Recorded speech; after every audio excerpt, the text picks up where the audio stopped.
고린도전서 13장 11절에서 13절까지 같이 합독하십니다. 고린도전서 13장 11절에서 13절까지 시작. 내가 어렸을 때에는 말하는 것이 어린아이와 같고 깨닫는 것이 어린아이와 같고 생각하는 것이 어린아이와 같다가 장성한 사람이 되어서는 어린아이의 일을 버렸노라. 우리가 지금은 거울로 보는 것 같이 희미하나 그때에는 얼굴과 얼굴을 대하여 볼 것이요 지금은 내가 부분적으로 아나 그때에는 주께서 나를 아신 것 같이 내가 온전히 알리라. 그런즉 믿음, 소망, 사랑 이 세 가지는 항상 있을 것인데 그 중에 제일은 사랑이라. 아멘.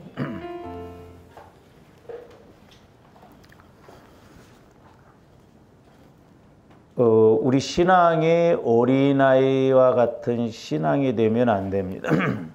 물론 이제 어린아이 신앙에 대해서 장점도 있지만 단점도 있죠.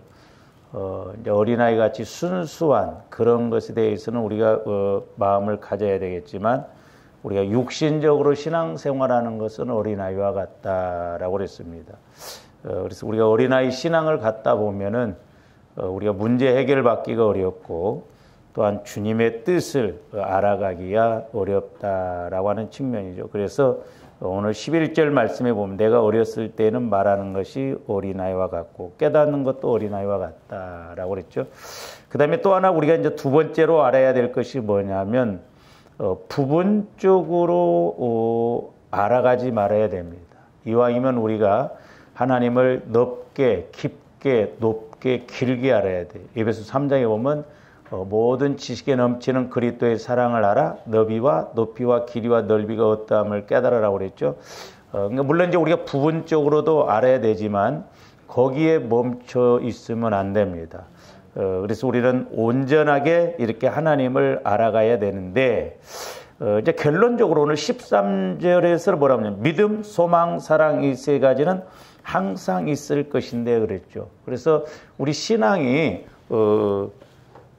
이 세 가지가 꼭 같이 가져야 온전한 신앙이 이루어질 수가 있다고 하는 거죠. 이렇게 이제 핵심이 뭐냐면 사랑이고 그 다음에 믿음, 소망 그랬죠. 그래서 내가 하나님과의 사랑의 관계가 이루어지면 분명히 믿음이 생기고 믿음이 생기면 또 소망도 생기잖아요. 또 하나님의 사랑을 알면 소망이 생긴다 이 말이죠. 그래서 이 세 가지는 항상 있어. 뗄래야 뗄 수가 없다라고 하는 것이죠. 그래서 이제 오늘 그 13절 말씀에 보면 항상 있을 것인데 그랬죠. 이 항상 있을 것인데 이 말은 남아있다, 머물다라는 그런 뜻으로 믿음과 소망이 사랑이 현세에 있을 뿐만 아니라 그러니까 이 땅에서 있을 뿐만 아니라 오는 세대 앞으로 세대가 계속 이루어지기도 하지만 우리 주님 재림하실 때까지도 계속 지속되어진다라고 하는 것입니다. 그런 의미가 있어요. 그러니까 하나님께서 우리에게 주신 믿음, 소망, 사랑은 우리 주님 재림하실 때까지 다시 오는 그 세대까지 계속 이루어진다라고 하는 것입니다. 이는 또한 이제 믿음과 소망과 사랑이 공통적으로 그리스도의 재림으로 완성될 천국과 밀접하게 이렇게 관계가 됩니다. 그래서 이 세 가지는 사실 또한 종말론적 특징이 있어요. 종말론적. 우리 주님 재림하심으로 말미암아 이 세 가지가 완전히 이루어진다 이 말이죠. 그래서 지금은 부분적으로 알고 신앙생활하지만 우리 주님 재림하실 때는 이제 그때는 확실하게 온전하게 내가 거울을 보고 나를 보듯이 온전하게 그때는 주님과 이제 우리가 온전하게 시공간적으로도 온전하게 알게 된다. 그래서 이 믿음, 소망, 사랑은 종말론적인 특징을 갖고 있기 때문에 조합원들이 늘 믿음, 소망, 사랑을 키워나가야만이 장차 우리 주님 재림하실 때도 부끄러운 구원당하지 않고 우리가 상급받는 그런 신앙생활을 하게 될 것이요, 또한 우리가 칭찬듣는 그런 신앙생활이 될 줄로 믿습니다. 그런데 이제 오늘 말씀에 항상 있을 것인데, 이 말은 사람의 언어로 표현하는 데는 한계가 있습니다. 왜냐하면 사도 바울은 여기서 시간적인 의미로서 항상을 말하는 것이 아니다라고 하는 의미예요. 그러니까 지금 사도 바울이 항상 있을 것인데 이렇게 말했는데, 이것은 시간적인 개념으로 이렇게 말하는 의미가 아니다라고 하는 측면입니다. 이 항상 있을 것인데, 이 말은 이건 영원하다 이런 뜻이에요. 영원한. 그러니까 우리 인간의 시간 개념은 어떻게 돼요? 과거, 현재, 미래 이렇게 가잖아요. 그러나 우리 하나님은 영원하신 하나님, 전지전능하신 하나님, 세세토록 계신 하나님은 과거, 현재, 미래가 없어요. 우리 제한된 우리 인간의 시각으로 보니까 과거, 현재, 미래가 있지, 영원하신 하나님은 과거, 현재, 미래가 없다니까요. 우리가 이 부분을 이해를 해야 돼요. 영원하신 하나님은 2000년 전의 것도 과거가 아니에요. 그냥 오늘이라니까. 앞으로 2000년 후에 이루어질 일도 미래가 아니에요. 하나님은 그냥 오늘 그 자체. 그러니까 우리 하나님은 이렇게 우리 인간의 시간 개념처럼 과거, 현재, 미래가 없고 영원하신 하나님이시다. 영원하신. 이것을 꼭 우리가 또 영원하다라고 하는 것도 꼭 시간 개념으로만 이렇게 생각하면 이해가 잘 안 됩니다. 그래서 이 영원이라고 하는 것은 영원이란 이 시간의 범주에 포괄되지 않는 영역이에요. 단지 그냥 시간에 이렇게 포괄적으로 포함되는 그런 영역만은 아니다라고 하는 것입니다. 이 영원이라고 하는 것은 우리 인간의 시간 개념으로 보는 끊임없이 계속 연장된 시간의 지속만을 의미하는 것이 아니다. 영원하다 그러니까 우리 인간의 시간적인 측면에서 지속적으로 영원히 계속되는구나, 그런 개념만은 아니다라는 것이죠. 사실 그래서 이 하나님의 말씀이라고 하는 것은 우리 인간적인 지식으로 본다면 지극히 제한적이에요. 그러니까 때로는 우리 인간의 지식으로도 우리가 이 말씀 자체에 대해서 어떻게 해석이 제대로 안 될 때가 있는 거예요. 근데 오늘 항상이라는 단어가 그런 의미입니다. 그래서 이제 저와 여러분들이 이 시간에 갇혀있는 존재인 사람으로서 영원을 시간상의 개념으로만 파악할 수가 없다라고 하는 그런 점을 인정하고 우리가 항상 이 말을 이해를 해야 되는데, 자, 우리 계시록 10장 6절로 가서 한번 봅니다.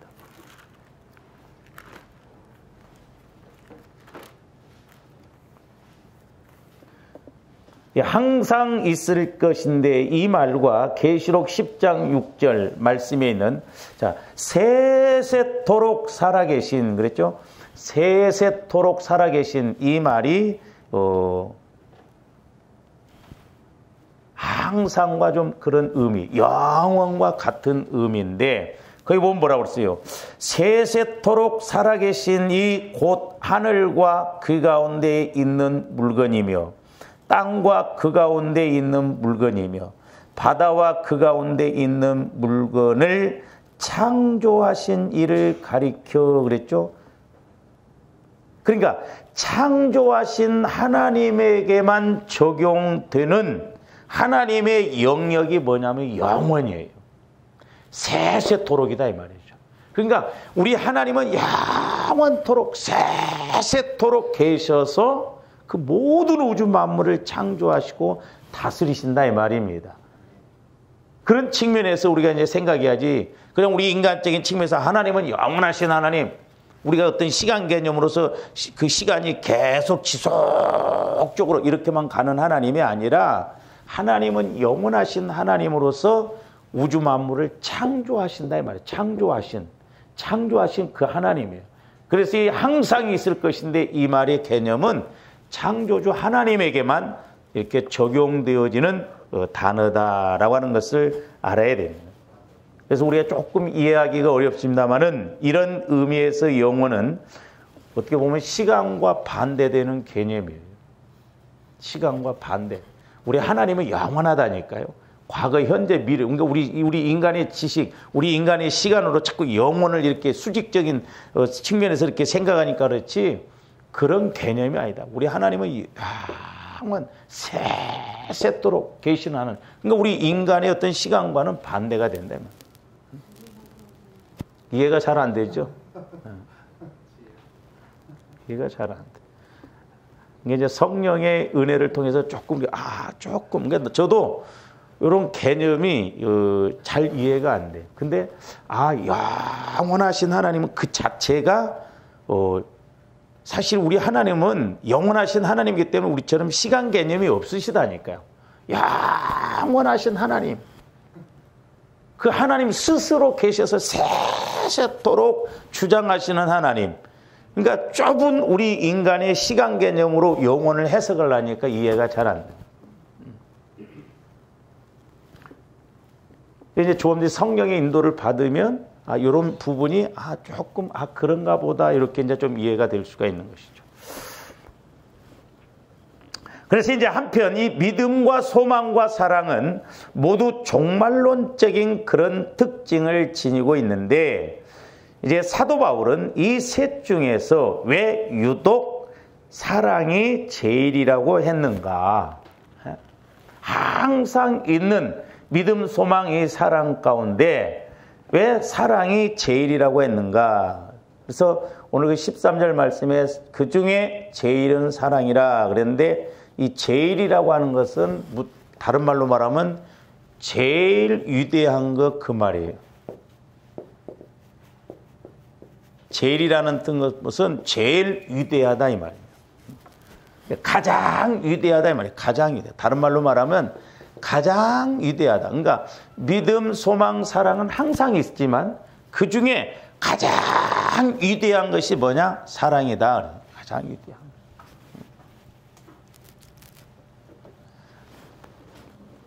주보님들, 그러니까 저도 이제 이 사랑에 대해서 우리가 수요일 날 이제 이렇게 좀 지속적으로 하고 있는데 한번 생각해 보세요. 주보님들이 하나님의 사랑에 대해서 내가 얼마만큼 체험을 해봤는가?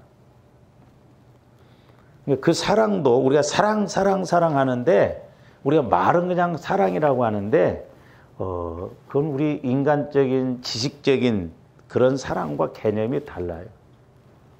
그러니까 우리가 한번 그런 사랑을 체험해야 될 줄로 믿습니다. 자, 그러니까 하나님이 나를 이렇게 사랑하시는구나. 그리고 나도 그 사랑으로 그 하나님을 그렇게 한번 사랑해야겠구나.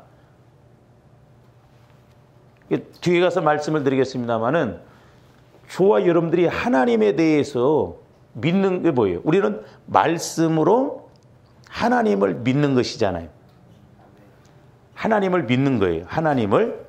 근데 잘 보세요. 그러면 반대로 하나님이 우리를 믿는 것이 뭐예요? 예? 하나님이 내가 너를 믿는다고 할 때 내가 막 하나님 앞에 믿습니다. 하늘에서 그래서 믿는다고 그래요? 예? 아니요. 하나님은 나의 사랑을 보고 믿으셔요. 이것도 어렵죠? 이것도 어려워. 그러니까 성령의 인도를 우리가 받아야 돼. 그러니까 전지전능하신 하나님은 우리는 한계가 있기 때문에 하나님의 말씀에 대해서 이렇게 믿고 간다고 하지만 하나님은 우리를 다 아신다니까요. 나중에 이제 그 말씀에 대해서 좀 우리가 이렇게 상고를 하기로 하고. 그러면, 자, 사도 바울이 가장 위대하다고 말한 이 사랑, 이유를 분명하게 제시하지는 않아요. 말씀에서. 왜 사랑이 가장 위대한가? 왜 제일인가? 그 말씀에 대해서는 이렇게 성경에서 오늘 본문에서 밝히고 있지는 않아요. 근데 이제 우리가 이 말씀을 통해서 또 이렇게 사도 바울이 말하는 그런 이렇게 기록한 말씀을 통해서 이제 알 수 있는 것은 뭐냐면, 잘 보세요. 첫 번째로는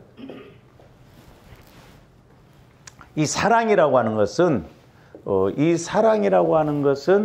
믿음과 이렇게 소망을 산출하는, 그러니까 이 사랑이라고 하는 것은 믿음과 소망을 자꾸 이렇게 드러내는, 산출하는 근거와 원동력이 돼요. 근거. 그러니까 이 믿음과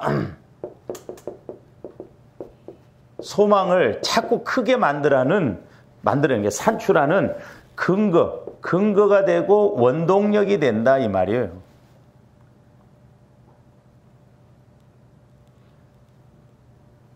그러니까 물론 우리는 이제 자꾸 믿음에 대해서 설교를 많이 들었기 때문에 믿음으로 이렇게 가는 것이다 하지만은 아니에요. 사람과의 관계에서 첫째 어떤 관계가 돼야 신뢰가 가고 믿음이 가고 그 사람을 보게 돼? 사랑 관계가 이루어져야 돼요. 그러니까 육신적으로도 사랑 관계가 이루어져야 결혼도 하고 믿고 신뢰하고 소망을 갖잖아. 그렇게 안 될 사랑에도 뭐 손에 내가 물도 안 묻히게 해줄게. 그런데도 속아. 그렇잖아요. 육신적인 그런 사랑에도 그런 사랑 안 나온다면 속는다니까. 소망을 갖는다니까.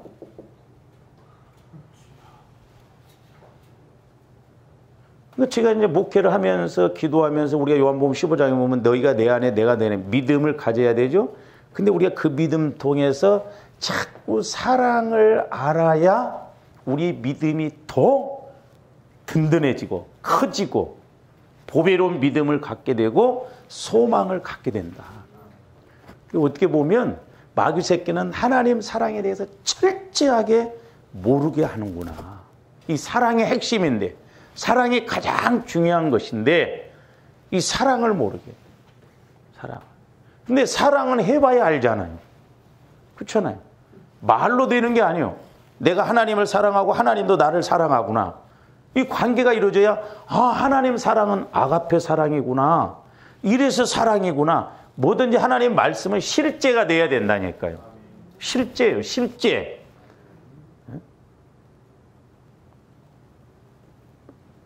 그러니까 잘 보세요. 자, 사랑이 없으면 믿음과 소망의 근거가 없어집니다. 그렇죠. 사랑이 식어집니다. 그러니까 부부간에도 오래 살다 보면 요게 식어져. 그럼 뭔가 없어져? 이것과 신뢰의 소망이 없어졌죠. 저 영감택이 쳐다봐야 하나 바랄 것이 없어. 어쩌면 저거 빨리 안 되지나. 악한 사람들은 그렇게 생각해요. 그러니까 이 사랑이 식어지면 믿음과 소망의 근거가 없어진다니까. 그래서 다 이렇게 불신하게 되고 미워하게 되고 그렇게 돼요. 그러니까 자, 이 믿음과 소망이 지속되어지려면 뭐가 있어야 돼? 사랑이 있어요. 그래서 우월성이다 이 말이에요. 사랑이 있어야 믿음과 소망의 근거가 되고 자꾸 원동력이 된다니까요. 원동력. 근데 막 육신적인 사랑도 보세요. 막 사랑하면 막 다 저놈의 새끼 말이야. 대학 교육까지 시켜놓고 했더니 지혜비 지엄이는 사랑 안 해도 막 뭐 하나 생겨봐. 지네 부모가 막 이렇게 하지 마라 해도 막 성질머리도 그런 애가 이렇게 누구 하나 사랑하고 그러면 확 바뀌어지잖아. 육신적으로. 그러니까 이 믿음과 소망에 자꾸 원동력이 되고 이것이 지속되어지는 건 뭐냐? 하나님 사랑이에요. 그러니까 하나님 사랑이 있어야 믿음과 소망에 이렇게 근거가 되어지고 원동력이 자꾸 된다는 측면에서 그래서 사랑이 가장 위대하다 그런 측면이에요.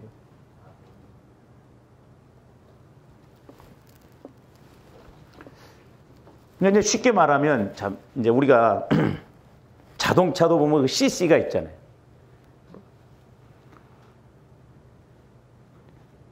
그 제가 이제 1.5 터보라고 하는데 확실히 힘이 없더라고. 새 차인데도 후진해서 올라가려면 못 올라가. 우리 집에 보면 안 돼. 그래서 역시 터보지만 딸리는구나. 그래서 이제 2.0으로 사라고 그랬는데 그건 세금이 배로 비싸서 내가 이렇게 이제 그냥 싼 걸로 이렇게 했는데, 그러니까 이제 이제 믿음이 뭐냐면 이게 이제 기계로 보면 원동기 시골에서 보면 이제 엔진과 마찬가지. 엔진. 그 엔진만 있으면 돼. 막 100마력짜리 막 원동기 갖다 놓고 가만히 두면 아무 소용없어. 거기 뭘 부어야 돼요? 기름, 휘발유가 들어가야 돼. 그러니까 어떻게 보면 휘발유가 사랑이야.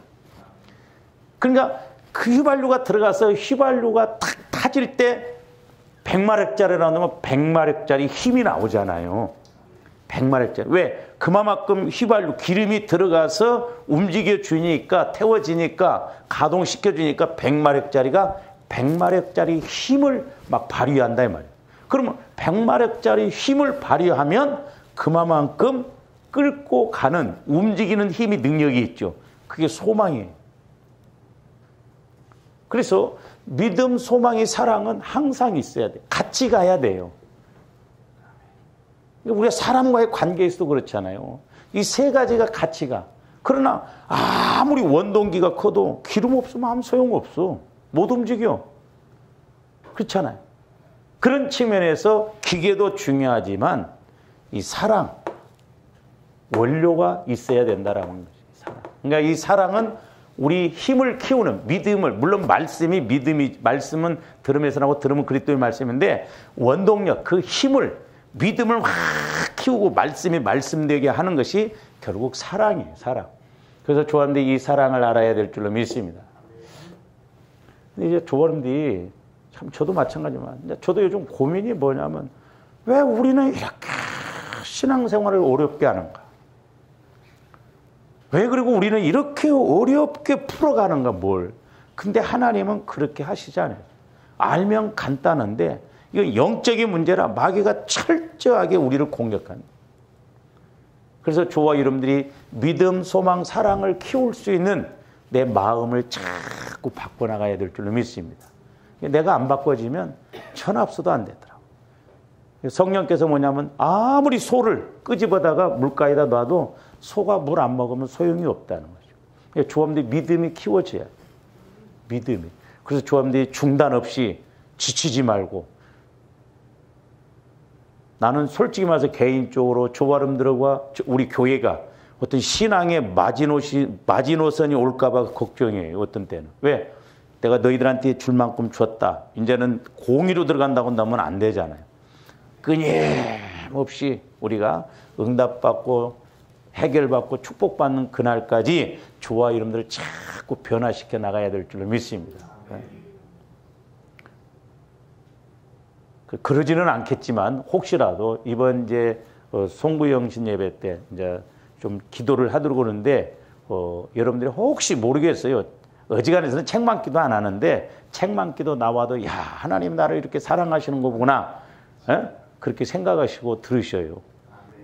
그렇게 나오지도 않겠지만은 아이씨, 생각보다 엉뚱한 기도만 나. 기분 나쁘게 생각하면 안 돼. 그만큼 하나님이 사랑하시기 때문에.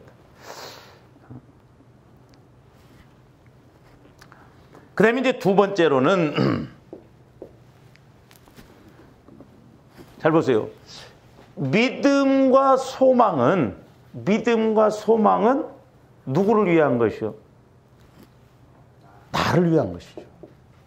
그러니까 믿음과 소망은 전부 나를 위한 거죠. 근데 사랑이라고 하는 것은 물론 내가 나를 사랑해야죠. 그러나 사랑이라고 하는 것은 하나님을 사랑하고 타인을 사랑한다라고 하는 그런 덕목의 입장에서 볼 때 그래서 제일이다 이 말입니다. 그런 데서 사랑의 우월성을 나타낸다 이 말입니다. 그러니까 아무리 믿음이 있다 할지라도 실질적으로 보면 믿음은 뭐예요? 나 좋자고 하는 거예요. 나를 위한 것이죠. 여러분들이 믿음 생활 왜 해요? 뭐 남의 믿음 키우려고 믿음 생활합니까? 아니잖아요. 믿음이라고 하는 것은 나와 하나님과의 관계, 내가 하나님을 자꾸 알아가는 그런 것이잖아요. 그러니까 나를 위한, 소망도 마찬가지죠. 결국 하나님이 나에게 어떤 비전, 소망을 그 제가 이제 이렇게 기도를 해주면서 이제 깨닫는 게 뭐냐면 하나님의 뜻이 있잖아요. 이사야서 이제 55장에도 보면 하나님은 비를 내리시되 그냥 바로 이렇게 하늘로 올라가지 않고 땅을 적셔서 소출을 나게 하신다고 그랬잖아요. 그러면서 이제 뭐냐면 하나님의 뜻을 이루고 우리에게는 형통의 복을 주신다고 그랬고, 형통.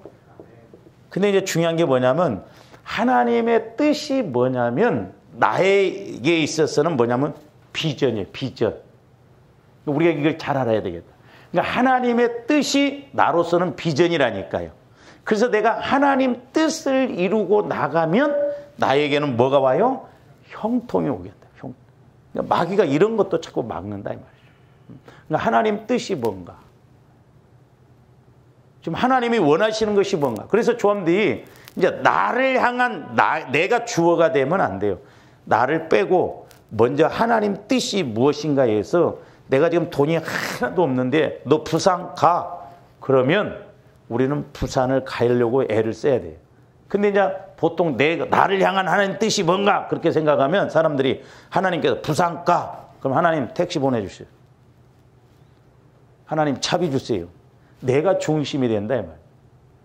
그런 데서 우리가 이렇게 내가 주어가 돼서 막히는 경우 하나님 뜻이 뭐냐? 때로는 그것이 내게 좋을 수도 있고 안 좋게 여겨질 수도 있지만 절대 실수는 없고 실패는 없죠. 하나님.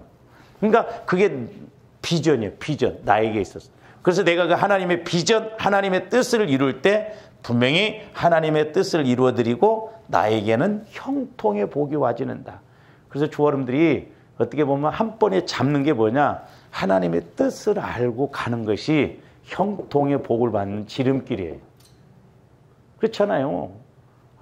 부모도 그렇고 뭐 회사에서도 그렇고 사장이 시키는 대로 그 뜻대로 움직여줘야 기분 좋지. 자기 멋대로 가고 뭐 월급만 달라고 하면 죽었겠냐고. 그러니까 이 믿음과 소망은 자신을 위한 것이지만 이 사랑이라고 하는 것은 타인을 위한 것이라는 측면에서 사랑이 우월하다. 그런 측면에서 이렇게 볼 수가 있는데, 자, 이 말씀도 우리가 베드로전서 4장 8절 한번 봅니다.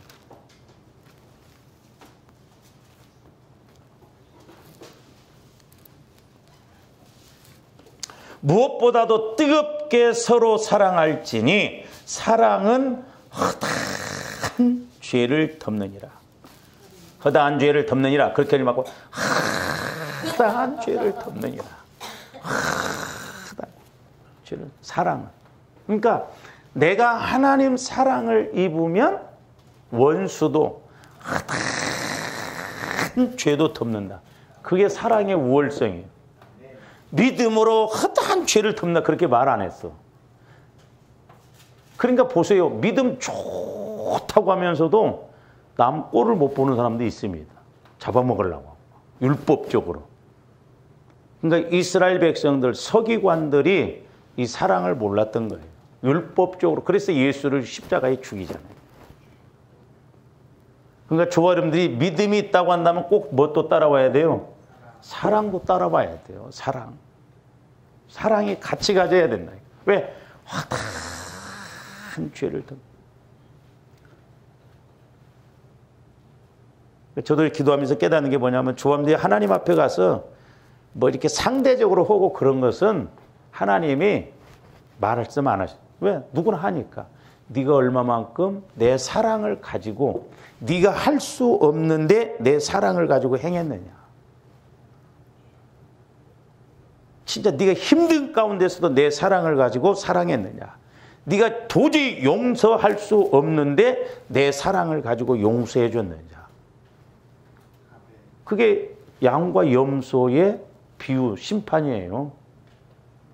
그건 가난한 자를 돕는다. 물론 그 맞는 말이지만 문자적으로 보면 가난한 사람은 우리 주님 재림하실 때까지 끊이지 않는다.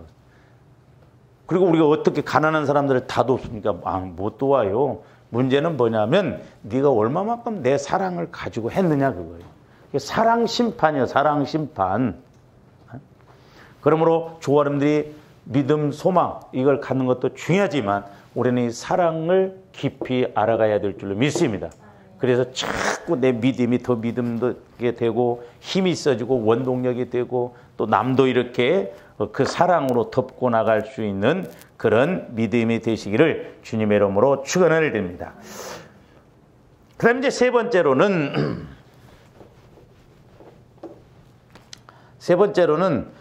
물론 이제 다른 것도 마찬가지지만 이 사랑은 본질적으로 하나님의 속성이에요. 하나님의 속성, 본질적으로 하나님의 속성. 그러니까 하나님은 사랑이시라 그랬잖아요. 사랑은 은사가 아닙니다. 은사가 아니에요. 하나님은 사랑 그 자체예요. 물론 특별히 이렇게 사랑의 은혜를 더 주신 사람들이 있더라고요. 그런 측면에서 이제 사랑의 은사를 주셨다 이야기하지만 나는 사랑의 은사가 없어. 그래가지고 막 뭐 미워해버리고만 안 돼. 왜? 우리 하나님은 본질적으로 사랑이죠. 속된 말로 사랑 덩어리로 오셨고, 저와 여러분들 뭐예요? 죄 덩어리요. 죄 덩어리. 태어날 때부터 우리는 죄 덩어리다 이 말이죠. 이게 이제 중요해요. 사랑은 본질적으로 하나님의 속성이기 때문에 우월하다는 거죠. 제일이다라고 하는 거죠. 자, 조합이 믿음이라고 하는 것은 우리가 예수 믿는 사람으로서 그리스도인의 삶을 시작하게 할 뿐만 아니라 지속하게 하는 필수적인 조건이 분명해요. 조합이 내가 그리스도인으로서의 삶을 살아가려면 이 믿음을 갖는 거, 믿음을 가지고 가는 거 필수 조건입니다.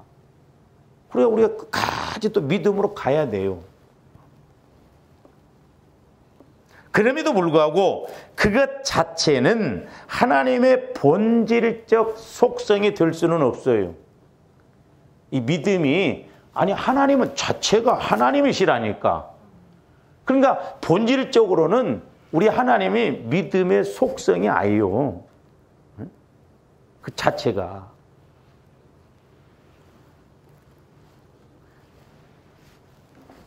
그러니까 뭔 말이냐면 하나님 스스로에게 요구되는 속성은 아니에요. 하나님이 스스로 나는 믿음이 있다 이러십니까? 하나님의 속성은 내가 믿음이 있다 그렇게 말씀하시잖아요. 근데 사랑은 뭐라? 나는 사랑의 하나님이시다. 그러니까 스스로 하나님이 본질적으로 나는 믿음을 갖는다 그렇게 말씀하시지 않잖아요. 이해가 가요? 네.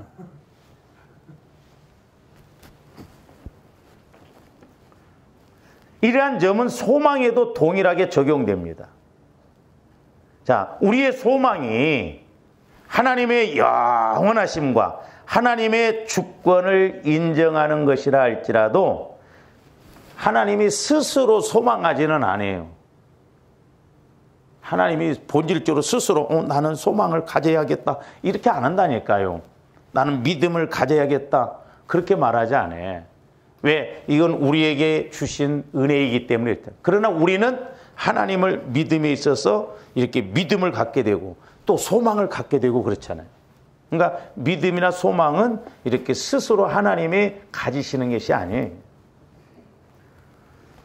자, 하나님께서는 시간 안에서 우리에게 자신을 내어주는 존재이시지만 하나님 자신 스스로 과거, 현재, 미래의 시간에 의해서 결정되지 않으신다 이 말이에요. 그런 점에서 하나님 스스로가 소망하신다면 하나님은 더 이상 우리들이 믿는 하나님이 되실 수가 없어요. 부족하니까 하나님도 나는 하나님이지만 나는 이런 걸 소망한다 그렇지 않아요. 완전하신 분이니까 스스로 소망을 갖는 그런 존재가 아니라니까요. 하나님 스스로 믿음이 우리는 부족하니까 하나님을 알아가는 믿음을 가져야지만 하나님은 나는 앞으로 믿음을 이렇게 가져야겠다 그게 아니라니까요.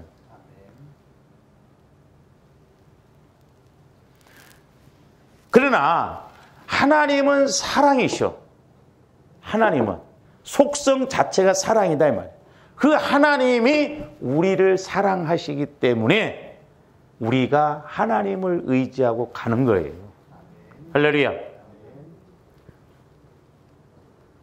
만약에 그 하나님이 우리를 사랑하시지 않는다면 하나님 역시 더 이상 우리들의 하나님이 아니시죠. 그렇잖아요. 그래서 이 사랑이라고 하는 것은 하나님의 본질적 속성입니다. 그런 면에서 믿음, 소망보다도 더 제일이다. 가장 위대한 것이다. 그런 말이에요. 그래서 이런 측면에서 본다면 사랑은 가장 위대한 것이에요. 왜? 하나님 속성은 사랑이죠. 하나님 속성이 믿음은 아니에요. 하나님 속성이 소망이 아니라니까요.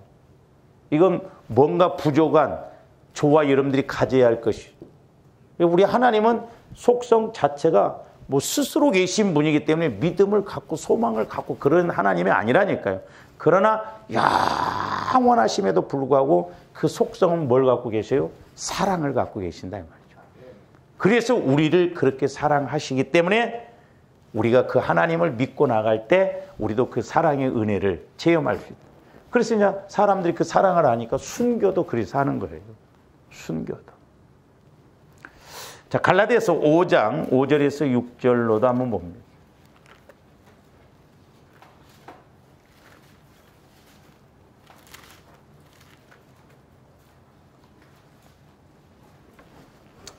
오 절 6절 보면 믿음, 소망, 사랑 세 가지가 다 나오죠. 잘 보세요. 이제 조합님께 믿음도 어떻게 키워야 되고 사랑도 어떻게 키워야 되는가. 우리가 성령으로 믿음을 따라 그랬어요. 성령으로. 그러니까 조합님이 성령을 통해서 말씀을 받아야 뭐가 생겨요? 믿음이 생겨요. 절대 배워서 믿음 생기는 게 아니에요. 제가 오늘 또 아까 이제 말씀을 준비하기 전에 오면서 뭐냐면 여러분들 간증 들어보시죠. 이렇게 뭐 다니엘 거기 뭐 21일 오른교에서 하고 근데 다 한결같이 그 사람들이 쓰임 받고 이렇게 은혜 받고 그런 것인데 공통적으로 하나를 딱 찾으면 뭐예요? 하나님과의 관계가 이루어진 사람들이에요. 그냥 하나님에 대해서 믿는 게 아니에요. 제가 말씀드렸죠. 우리가 하나님에 대해서 아는 것하고 하나님을 아는 것은 천지 차이라고. 대해서는 지식적으로 알아가는 거예요. 그러나 하나님을 아는다라고 해서 내가 하나님을 직접 만나야 아는 것이. 상대가 서로 알아야 아는 것이라니까요. 한쪽은 모르고 한쪽만 배워서 들어서 아는 건 아는 게 아니에요. 그러니까 한결같이 이렇게 은혜 받고 쓰임 받고 복 받는 사람들이 뭐냐면 하나님을 만난 사람들이죠. 하나님과의 관계가 이루어지는 사람이죠. 그래서 깨질 것 깨지고 버릴 것 버리고 취할 것 취해서 하나님께서 주신 믿음, 소망, 사랑을 통해서 가는 사람들이 쓰이면. 그래서 지난 시간에도 말씀드렸죠. 아브라함도 그렇고 엘리야도 그렇고 뭐가 이루어졌어요? 이 세 가지가 이루어졌기 때문에 쓰임받고 은혜 받은. 그래서 주님들 하나님을 만나야 돼요. 다른 거 없어요. 막 문제 해결해 달라고 그것도 중요하지만 하나님 이 문제를 해결해 나감에 있어서 하나님의 문제일 리는 없잖아요. 거의 내가 문제예요. 그래서 우리가 자꾸 내 마음을 보혈로 이렇게 자꾸 씻어서 성령으로 또 말씀을 받아서 순서가 정확하잖아요. 영혼이 잘됨 같이.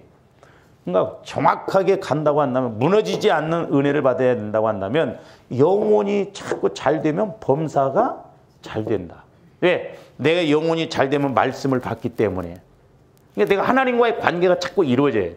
그래서 이제 중요한 게 뭐냐면 우리가 성령을 통해서 말씀을 받아야 내가 믿음이 생겨요. 할렐루야.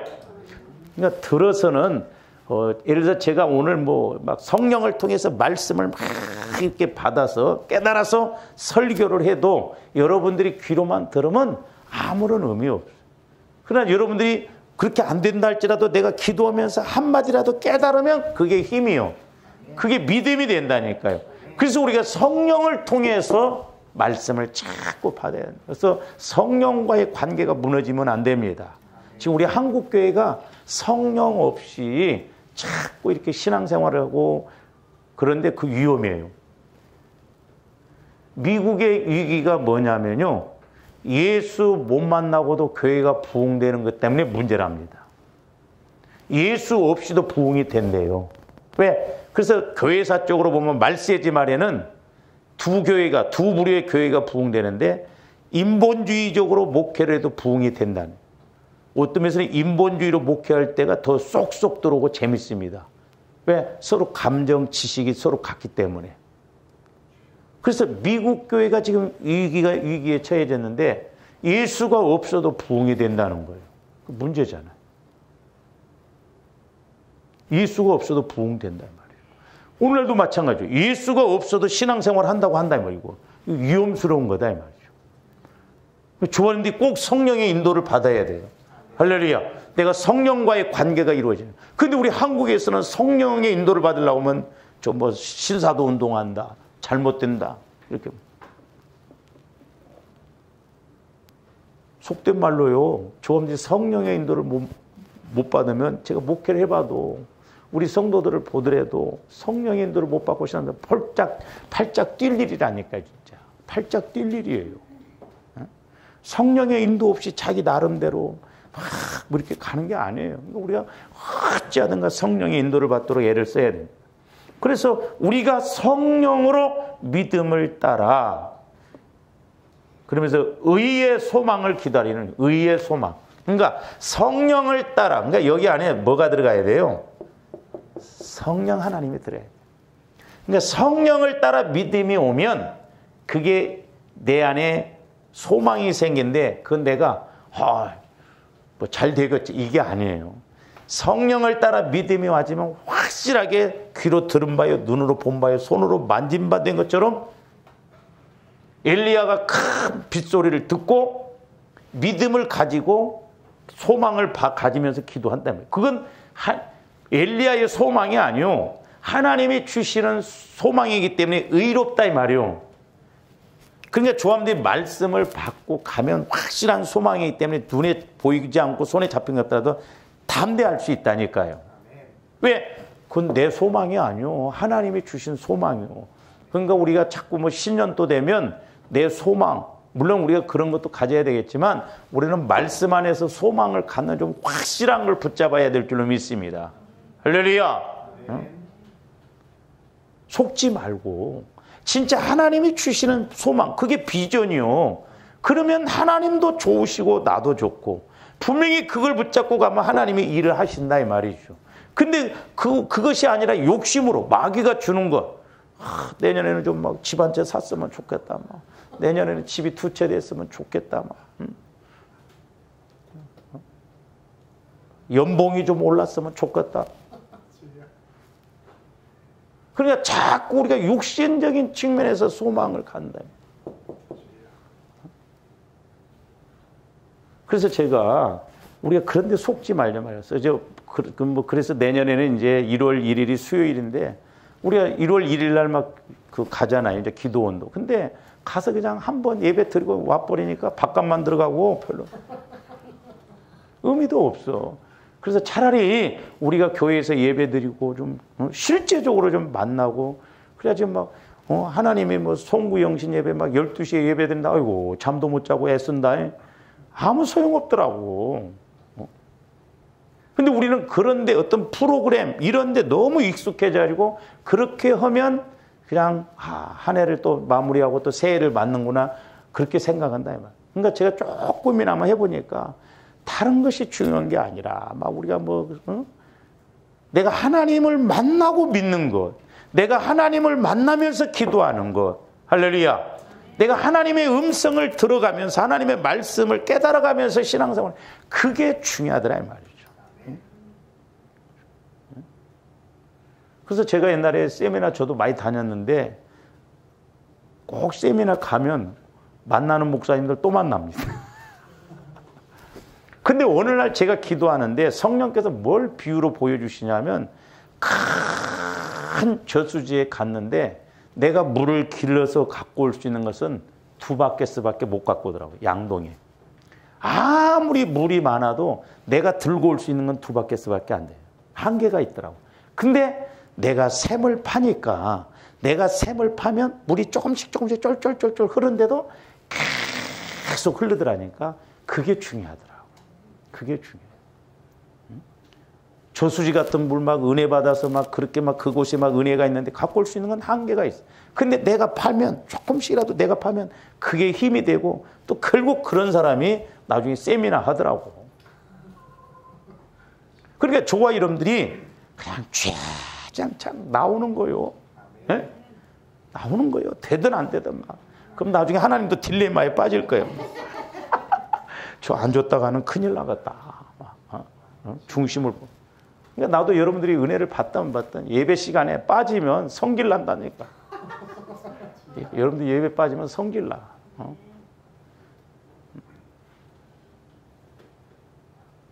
꼭 마귀는 또 그렇게 피해 간다니까. 막 쥐야장짱 하는 거에 얼굴 막 머리 뒤밀고 들어온 거죠. 그거 어쩔 수가 없어.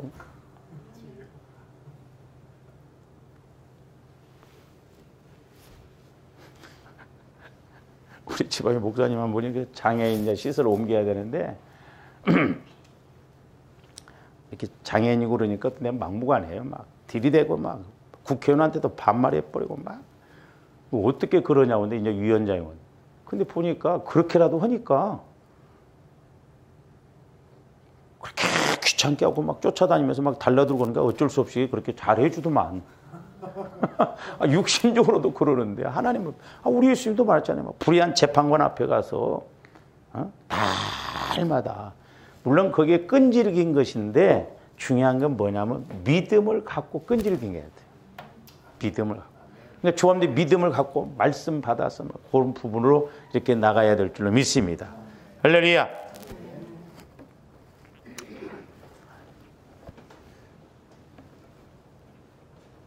그래서 이렇게 사랑하지 않는다면 문제가 되는데 그래서 이제 그 5절 6절 갈라디아서 5장 5절 6절 보세요. 아까 성령으로 믿음을 따라 의의 소망을 기다리는 게 확실해요. 성령을 따라서 와지는 믿음도 확실하고 소망도 확실합니다. 그 의요, 의. 그런데 6절 그리스도 예수 안에서는 할례나 무할례나 효력이 없으되 사랑으로서 역사하는 믿음뿐이라 그래서 사랑으로서 역사. 그러니까 잘 보세요. 자, 성령을 따라서 가도 믿음이 생겨. 사랑을 따라서 가는 믿음도 역사하는 힘이 많다 이 말이죠. 이스라엘 백성들이 율법으로 할례 받아야 뭐 하나님 자녀다. 아무 소용없다 그거. 아무 소용없다 이 말이죠. 그러니까 육신적으로 자꾸 내 생각대로 해보려고 하면 안 됩니다. 조합의 원리, 영적 원리 법칙을 확실하게 알고 사랑을 따라서 그 믿음이 와지는 것은 분명히 역사가 나타난다 이 말이죠. 성령을 따라서 우리가 믿음을 가지면 소망이 와진다 이 말입니다. 그 의로운 거예요. 그러니까 어찌하든가 조합의 말씀을 받으려고 애를 써야 될 줄. 저도 다른 것 없어요. 하나님 말씀 주세요. 말씀 주세요. 지혜를 주세요. 능력을 주세요. 막. 계속. 그래서 말씀이래야 하나님도 일하시지.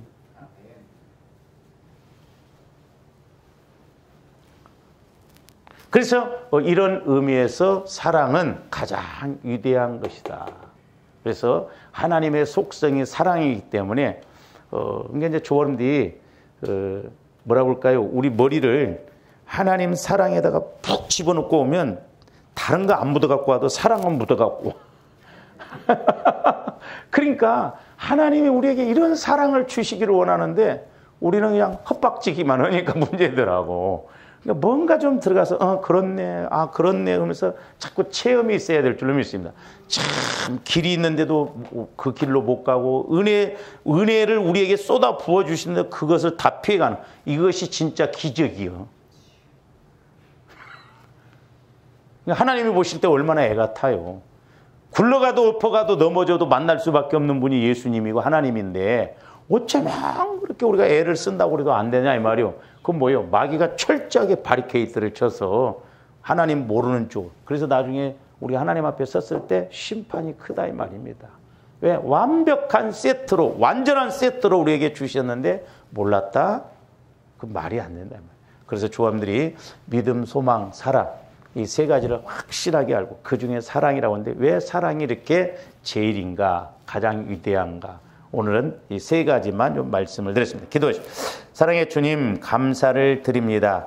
이제 우리가 말씀에 보면 사랑을 따라 구하라고 하셨고, 사랑을 따라 행하라고 하셨고, 또 서로 사랑하라 하셨고, 또한 사랑은 허다한 죄를 덮는다고 말씀하셨는데, 아버지 하나님, 이제 우리가 영적인 원리와 말씀을 잘 알므로 우리 신앙생활이 기도한 대로 실제가 되고, 말씀 따라 순종한 대로 실제가 되어지고, 아버지 하나님 또한 우리 모든 삶에 있어서 실제가 되어지는 은혜가 있게 하여 주셔서 늘 살아계시고 말씀하시고 사랑하시는 하나님과 함께 동행하고 동역하는 저희들 되게 하여 주시옵소서. 감사를 드리며 예수 그리스도 이름으로 기도하옵나이다. 아멘.